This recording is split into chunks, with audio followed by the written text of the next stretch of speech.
kanyang declaration doon sa video clip na naipa-preserve na po namin sa Facebook. No? Yun po ay isa ng ebidensya namin na merong nangyaring ganun. At na-examine na namin yun. It is not AI generated, hindi po yun deep fake. Authentic po yun. So yun, hawak na po namin. Ngayon, kung hindi siya sisipot at hindi niya bibigay ang side niya, we will proceed with the filing of whatever case na mapag-usapan namin. Parang wave na po yung kanyang side. Oo. Yun po, yung pong supina namin na yun ay giving her a chance, courtesy po, bilang siya ay pangalawa sa pinakamataas na official natin ng ating bayan, ano? At due process po para mabigay siya ng pagkakataon na makasagot dun sa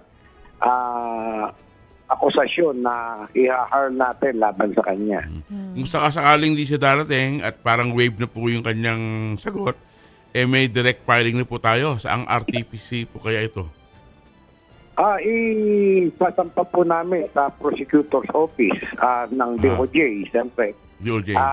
Siya po pahalang mag-determine kung there is probable cause at merong possibility of conviction. Ganun na po ngayon ang hinahanap natin ng quantum of evidence. Sir Jimmy, paki-explain lang po ng konti kung bakit ito considered as active threat. Kasi ang sabi po ni VP Sara, and I quote, common sense should be enough for us to understand and accept that a supposed conditional act of revenge does not constitute an active threat. Kaya nga po, plan without a flesh daw. Kasi parang, parang revenge nga. Hindi naman siya daw active threat. Hindi po. Active threat po yun. Alam nyo, abogada naman si VP Sara, dapat nalalaman niya na yung great threat. For example, isa sa elements ng great threat ay may condition.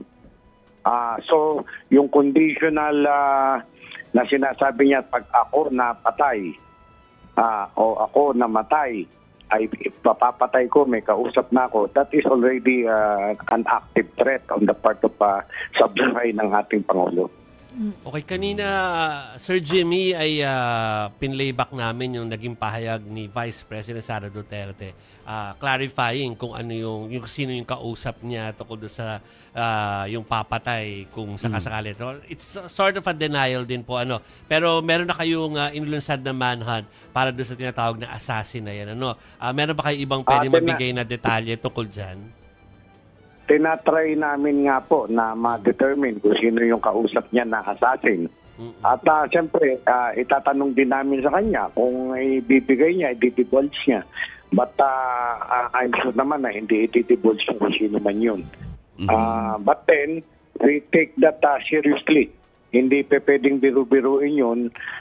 Alam nyo, marami ng mga nangyayari sa ating politics. If you will notice, hindi nakikialam ang National Bureau of Investigation. But when it comes to threat, the highest official of the land, down to the Chief Justice, we are mandated by law to take action, take the necessary step to prevent that thing from happening.